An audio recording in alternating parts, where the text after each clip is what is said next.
Então tá, pessoal, vamos começar essa nossa segunda parte da aula, então. Vamos lá para o livro de Jó. Vamos para o livro de Jó, página 21 do livro, é isso aí? Correto? Então nós vamos ver aqui, autor incerto. Não vou falar os outros aqui, porque aqui está talvez Moisés ou Salomão e talvez outros ainda. Nós vamos falar disso um pouquinho mais para frente, mas é incerto. Quem escreveu o livro de Jó? Não podemos afirmar, ok? Não podemos afirmar quem escreveu Jó. Depois ali, a data a gente vai falar um pouquinho mais para frente também. Tema, ou aqui temas, que está no plural. Tem alguns temas no livro de Jó, ok? O livro de Jó é um livro que nós que traz para nós, a toda a humanidade, lições extraordinárias, lições impactantes, né? O livro de Jó, ele é fundamental dentro do contexto bíblico como um todo. Tem várias coisas que se tem uma explicação, uma noção muito melhor por causa da existência do livro de Jó, né? Não é à toa que ele está aqui e é um livro inspirado por Deus. Então nós temos dois temas aqui que o escritor do livro colocou: o sofrimento do piedoso, é óbvio que é um dos temas centrais, e também a soberania de Deus. Eu concordo que não são só esses dois temas que aborda, tem muito mais coisas, mas eu concordo que são os dois temas centrais: o sofrimento do piedoso, o sofrimento do justo, e também a soberania de Deus. Essas são duas coisas evidentes, bem evidentes no livro de Jó. Depois aqui vamos lá para o texto então ali. Jó é um dos livros sapiensais e poéticos do Antigo Testamento. Sapiensal porque trata da profundidade de relevantes assuntos universais da humanidade. Então, o sapiensal é o quê? De sabedoria, tá, pessoal? Sapiensal vem da sabedoria, então é um livro de muita sabedoria. E poético porque a quase toda a totalidade do livro está elaborada em estilo poético. Sua poesia, todavia, tem base de um personagem histórico e real. Então, como eu já falei na introdução, poético, porque é o estilo literário, ele foi escrito em forma de poesia. E aqui tem uma consideração muito importante e fundamental para quando nós vamos estudar Jó e interpretar o livro de Jó. Isso aqui é uma coisa que não pode passar batido. É fundamental, amados. Ele é um personagem histórico e real. Nós vamos ver, por exemplo, comprovação disso em outros textos bíblicos, como por exemplo em Ezequiel 14, do 14 ao 20. Nesse contexto de Ezequiel, se vocês for lá ler na Bíblia de vocês, Deus vai estar falando assim de homens, né, comparando com homens diferenciados, extraordinários que viveram na terra. Se não me falha a memória, é Noé, Daniel e Jó. O tempo todo vai falar de Noé. Se alguém trouxe a Bíblia e depois quiser pegar aí, já vai procurar para confirmar. Noé, Daniel e Jó. Então vai falar de Jó. Lá em Ezequiel vai falar de Jó, ok? O que vai confirmar que ele é um personagem histórico. Jó não é um personagem fictício. E aqui eu vou concluir para depois explicar para vocês porque isso é tão importante. E um evento histórico real. Aí lá no Novo Testamento, na carta de Tiago 5 e 14, vai falar que é um evento histórico e real. Então, Jó é um personagem histórico e real, e a história dele, o evento que aconteceu também é histórico e real. Não tem nada de simbologia. O que nós temos é uma escrita poética, é diferente. É uma forma de tratar a realidade com um estilo literário. Amém? Então, é uma forma de escrita em forma de prosa, de poesia, ok? Mas isso não quer dizer que é uma história fictícia, que é um mito, que é uma mitologia. Jó não é um livro mitológico. Jó é um livro de estilo poético, porém uma história, uma narrativa histórica ao mesmo tempo, porque fala de um evento real e de um personagem real. Por que eu estou falando disso aqui, pessoal? Porque o liberalismo teológico, que é um movimento já bem antigo, que vem corrompendo essas doutrinas bíblicas, com seus desdobramentos, que são vários, né? São vários, eles desdobram para vários lados. Uma das coisas que alguns teólogos liberais eles fazem, vai estar na lição aqui, é Alguns dizem que o livro de Jó, ele não é literal. Alguns eles dizem que eles defendem que o livro de Jó é uma mitologia, vamos dizer assim. É uma história fictícia que traz lições para nós. Mas Jó não é real. A história de Jó não é real. E com isso eles descaracterizam um monte de lição que a gente tem no livro de Jó. Por quê? Porque o livro de Jó ele é muito impactante na teologia cristã. Muito impactante na teologia cristã. Na teologia de Deus, né? Na história de Deus, no estudo de Deus. Porque tem muita coisa que é alicerçada principalmente nas afirmações que nós temos em Jó. No momento que eles descaracterizam Jó como um personagem histórico real, um evento histórico real, eles fazem alegorias daquilo. Eles fazem alegorias, eles relativizam, eles tratam Jó como relativo.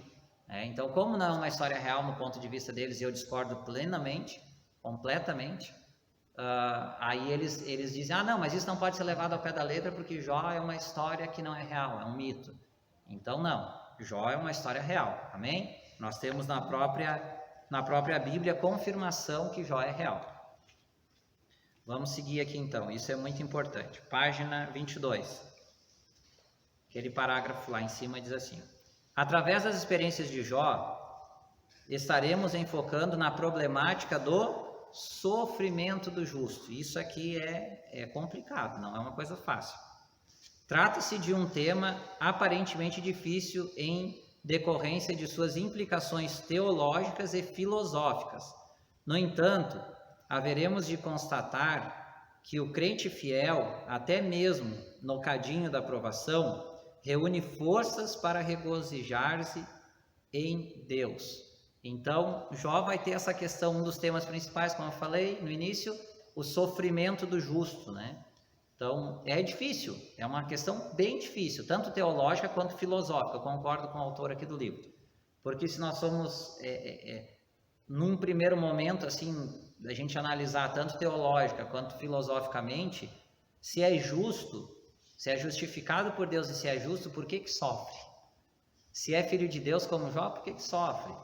Então, é um dilema, né? Mas nós vamos ver que, e a gente vai conversar um pouco mais sobre isso ao longo da aula, de forma mais específica, mas nós vamos ver que uma lição, a mais importante é o quê? Que a gente tem que se regozijar em Deus, independente da circunstância. Isso é uma das grandes lições que nós aprendemos com a história de Jó. Depois ali, tema: transcendendo o drama do humano, centra-se o livro de Jó nesta pergunta. E olha, essa pergunta é forte. Por que sofre o justo? É uma coisa de pensar. O livro Jó é estilo poético, mas é um livro sapiensal. Tem muita sabedoria, tem muito contexto de sabedoria nele. É uma poesia com sabedoria. Então, por que sofre o justo? É uma pergunta que passa o livro de Jó todinho ali sendo questionada e vem para os nossos dias. Por que o justo sofre? Vamos aqui, no próximo parágrafo, segundo parágrafo depois, essa pergunta diz assim: se a princípio é indesejável a experiência do sofrimento, o seu propósito, de acordo com a vontade de Deus, é sempre sublime. Então, isso aqui eu achei bem interessante. É indesejável a experiência do sofrimento. Quem é que quer sofrer? Quem é que quer sofrer? Quem é que quer sofrer? Quem é que quer passar trabalho? Quem é que quer ter uma aprovação? Ninguém.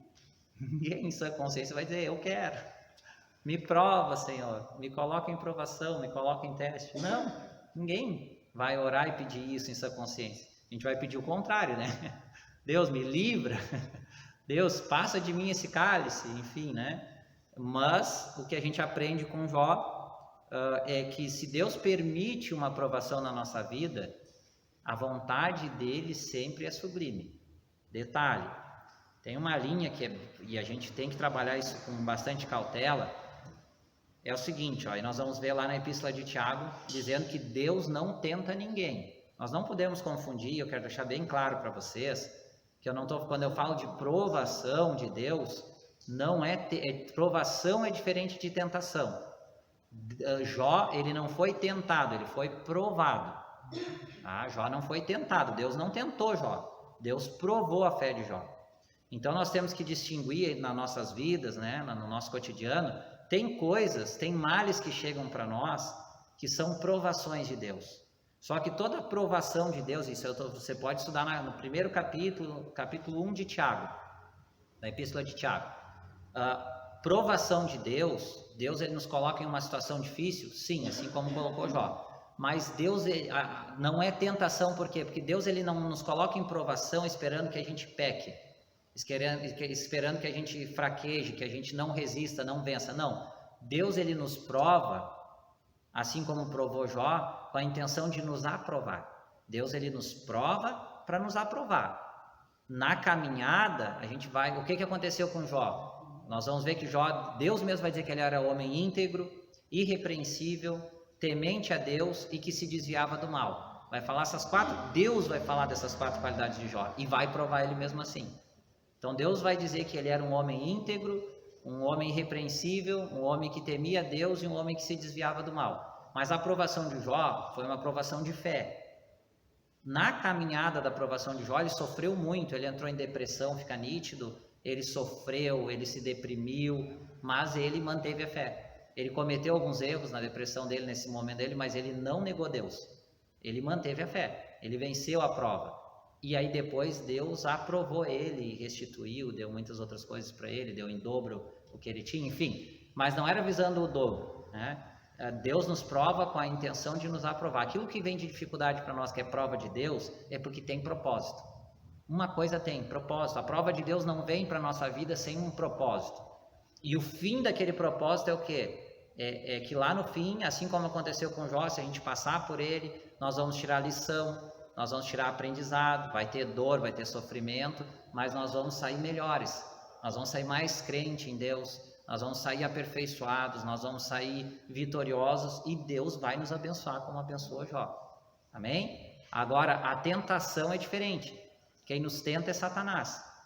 Satanás, qual é a diferença? Ele também nos coloca numa situação difícil, assim como Deus colocou Jó.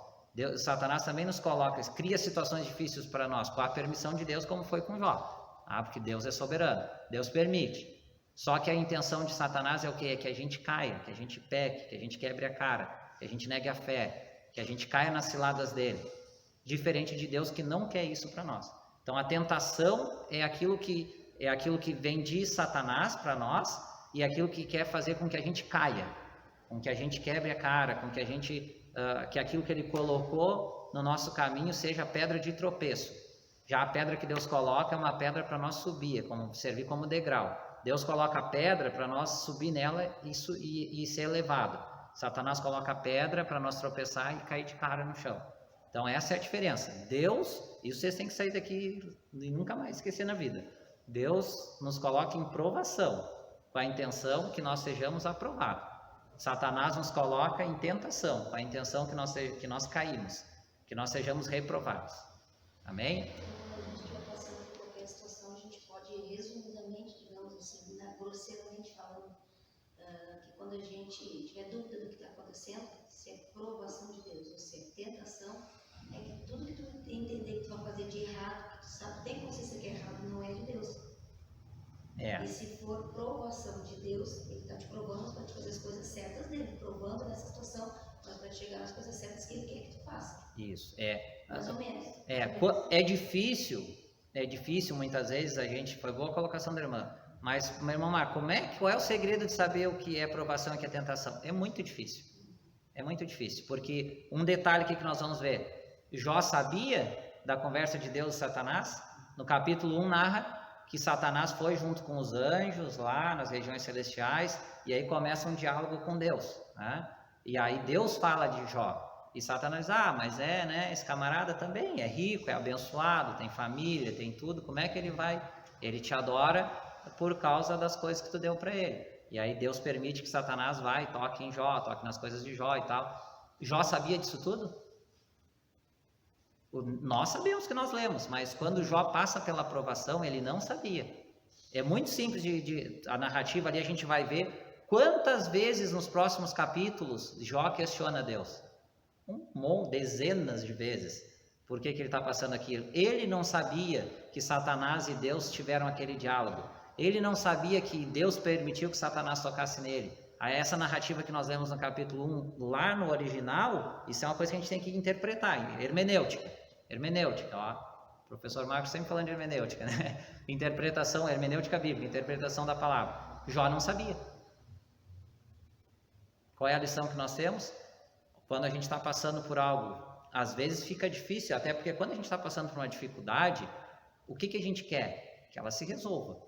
Quando a gente está passando por um momento difícil, o que a gente quer? Achar uma luz no fim do túnel, quer que aquilo acabe. É lógico isso, assim como Jó queria. Assim como Jó queria. Agora, é muito difícil distinguir se é tentação ou provação aquilo. Ou é uma ou é outra. Pode falar, Eva. Então, assim, tem uma coisa que é bem, eu tenho muito assim, isso é uma coisa que me toca muito, foi bom de analisar isso, porque assim, quantas famílias, né, assim, eu conheço várias histórias, né, que graças a Deus hoje está tudo bem, mas assim, casais que mulheres ficaram se ajoelhando uma vida inteira por maridos que bebiam, que tiveram vícios de drogas, seja o que for. Então, ela ficou anos ajoelhada, ele orando, pedindo e tal, e essa pessoa se restaurou, veio para Deus, se tornou um homem de Deus, enfim, ela conseguiu esse milagre na vida dela. Então, essa frase que diz assim, ó, que o que vem de Deus não traz sofrimento, parece que não cabe nisso, porque ela passou sofrimento durante, não foi um dia, nem dois, a pessoa ficou anos vivendo com não cabe. Que gritava, que dizia palavrões, que ela sofreu junto, mas estava ali, e o milagre chegou. Jó é a prova disso. Olha quanto sofrimento. Deus não livrou ele de sofrimento. Deus não livrou ele de sofrimento. Então a aprovação de Deus, ela traz sofrimento, sim. Essa situação. Pode falar, irmão. Seria mais ou menos como dizer que a aprovação gera uma redenção e o pecado gera morte.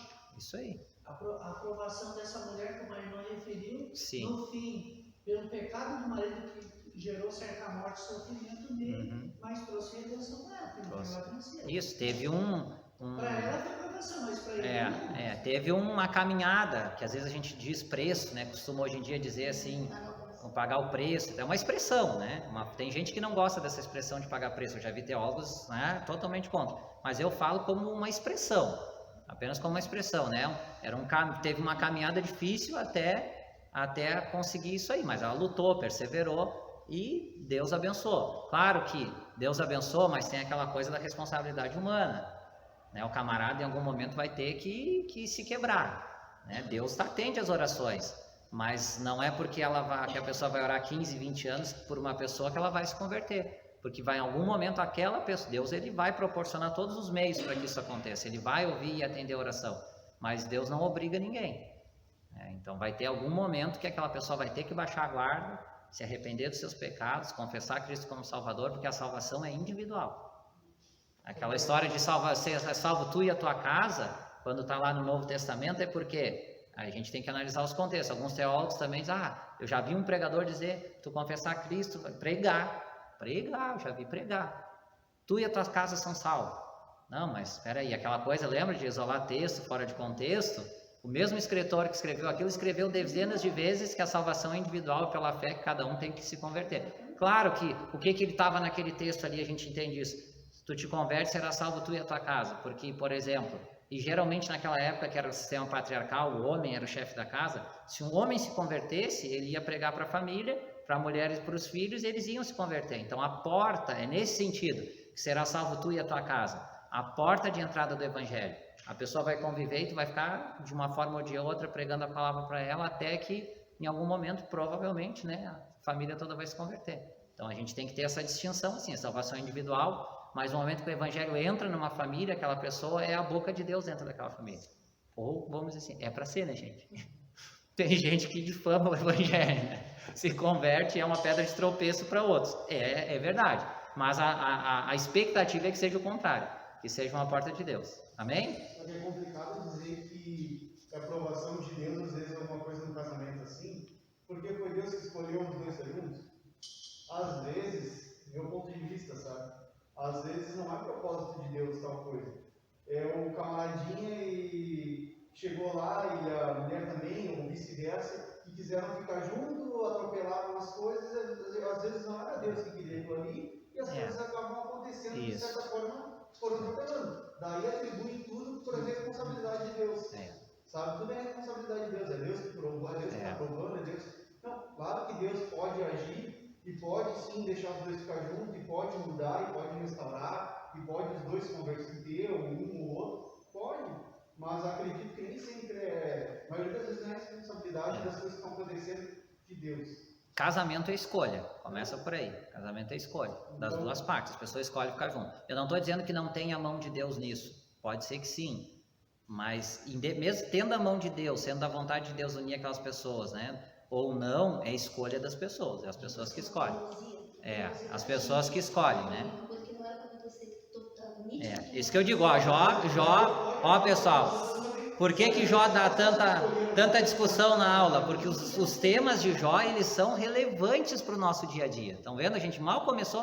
Por que Jó, e eu já tinha essa expectativa, uma aula muito discutida, muito questionada, porque são coisas do nosso dia a dia e para a vida toda. O livro aborda assuntos assim, e polêmicos, né? Polêmicos, assim, que tem vários pontos de vista, mas a gente tem que entender outra coisa assim, ó. A Bíblia fala em provação, que vem de Deus, a Bíblia fala em tentação, que vem de diabo, mas a Bíblia fala também dos desejos da carne. Também tem os desejos da carne. O desejo da carne não necessariamente é influenciado por Satanás.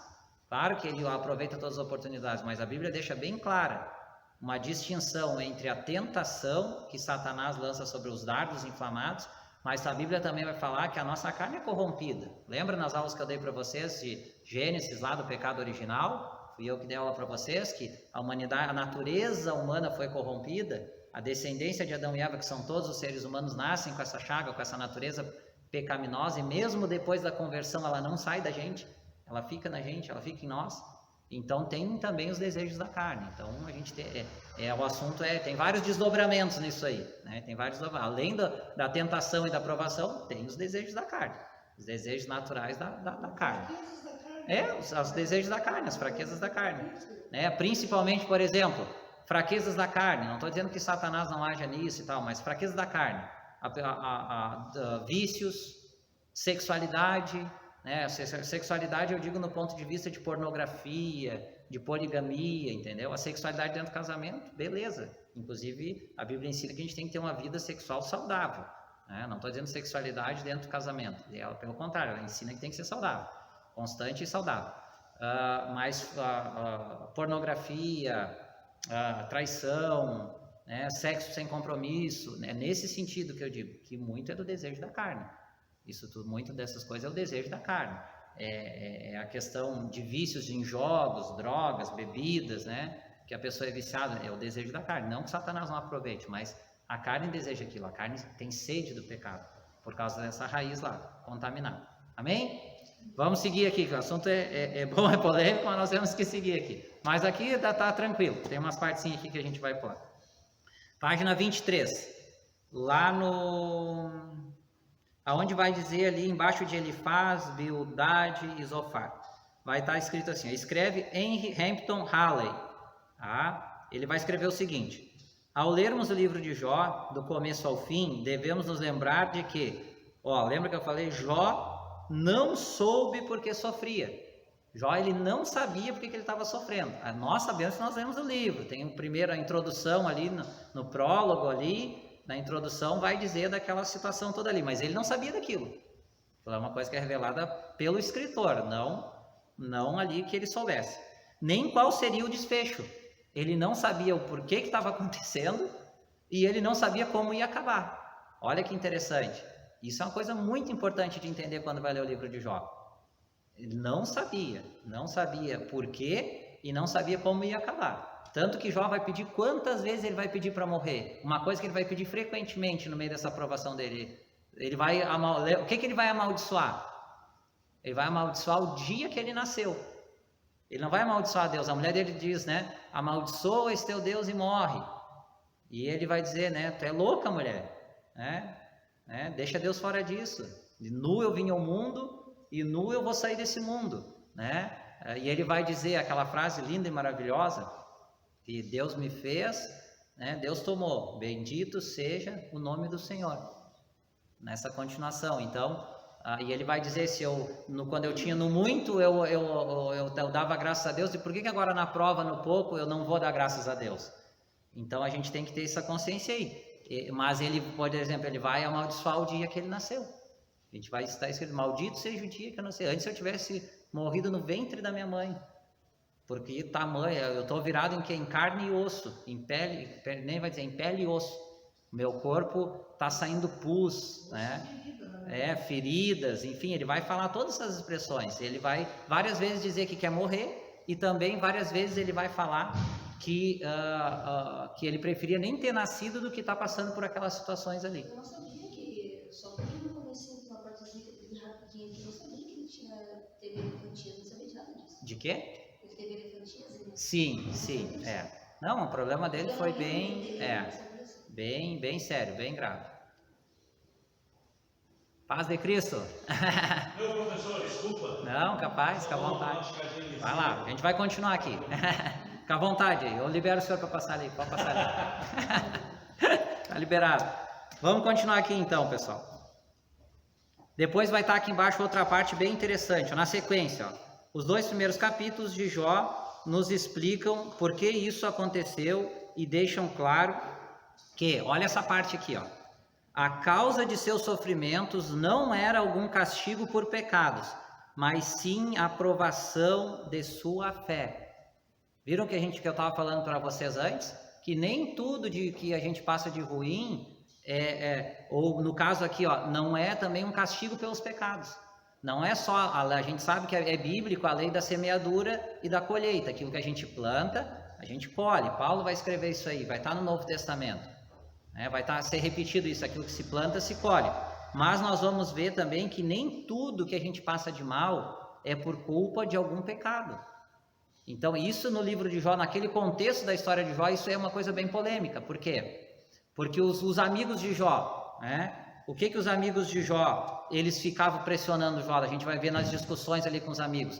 Eles queriam que Jó se arrependesse do pecado, eles queriam que Jó confessasse, eles, tu tá assim porque tu não te arrependeu do teu pecado. O outro dizia, tu tá assim porque tu pecou. O outro estava dizendo assim, porque tu tá assim porque falta tu te arrepender. Enfim, eles vão trabalhar isso aí, eles vão acusar Jó, ou de pecar, ou de ocultar o pecado, ou de não confessar o pecado. E Jó, o que ele vai dizer? Eu não pequei. Não é que eu sou perfeito, mas eu não pequei, eu não fiz isso que vocês falaram. Vai ver em forma de poesia ali, as discussões de Jó com os amigos dele. Ele vai dizer, mas eu não pequei, eu não tem. Ele diz, não, Jó, faz isso aí para resolver teu problema, tu está sendo orgulhoso, tu está sendo soberbo.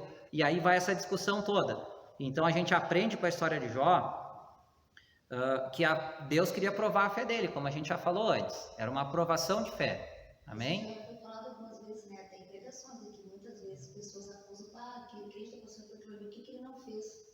Então, isso é uma questão bem delicada, né? Eu conheço algumas histórias, e óbvio, como eu nunca falo o nome, né, das pessoas, mas a história eu conto, conto milagre, eu não conto santo. Tem várias histórias que nós ficamos sabendo ao longo da caminhada, de situações em que as pessoas ficam atribuindo aquela situação, né, aquela situação que a pessoa está passando, como se, isso aí é culpa de algum pecado que tu cometeu e não quer confessar, ou porque tu está em pecado, ou porque não confessou o pecado, né? Então tem toda essa questão, e muita gente, às vezes dentro da igreja, aponta o dedo e fala isso, e faz essas coisas, né? Dizendo que é culpa, tu está em pecado, ou é alguma coisa que ainda não confessou, e a gente estudando Jó, nós aprendemos que não é bem assim. Pode ser que sim? Pode ser que sim, pode ser a lei da semeadura e da colheita. Pode ser que a pessoa está com um pecado oculto, que não confessou, que aos olhos dos outros é uma bênção na igreja, em casa, mas está na pornografia, mas está no adultério, mas está em algum vício, enfim, está com alguma brecha aberta e aí Satanás está usando aquilo ali. Mas a Bíblia diz que não há nada oculto que não venha ser revelado. Se aquele camarada está nos desígnios de Deus, ele está pecando, a vida dele está demonstrando isso. É que assim, irmão. Não do pecado, não do que plantou e está colhendo, foi tudo pecado. Sim, só que assim, às vezes o que acontece? Tem um tempo até Deus revelar, até ser revelado. Às vezes esse tempo pode ser curto, mas ele pode durar meses, mas ele pode durar anos ou décadas. Né? Ele não vai ficar oculto para sempre, mas ele pode ficar oculto por muito tempo. Então é uma coisa difícil. O que a gente não pode fazer, de repente é uma pessoa que a gente olha, é uma benção, não sei o quê, e prega, dá aula, ensina, canta, olha na família, é uma benção, na igreja é uma benção, mas está com aquele pecado lá. Em algum momento vai ser revelado, mas às vezes leva muito tempo. Né? Na contrapartida tem o que a gente aprende, que é essa questão aqui nem tudo que a pessoa está passando de ruim é por conta da tentação de Satanás ou do pecado da pessoa. Tá? Às vezes é Deus provando. É Deus provando. E aí, o que é difícil para nós? O que eu acho difícil, assim, ó? A não ser que seja algo revelado, aí sim, não, ó, se descobriu que a irmã está em adultério, ou o irmão está em adultério, e aí, tá, daí a gente sabe, ou enfim, algum pecado que foi revelado. Aí nós podemos identificar, não, a raiz desse problema provavelmente é isso aí. Agora, quando não tem algo revelado, né, pode ser que a pessoa esteja com um pecado oculto, pode ser que não, pode ser que a pessoa esteja passando por uma prova de Deus.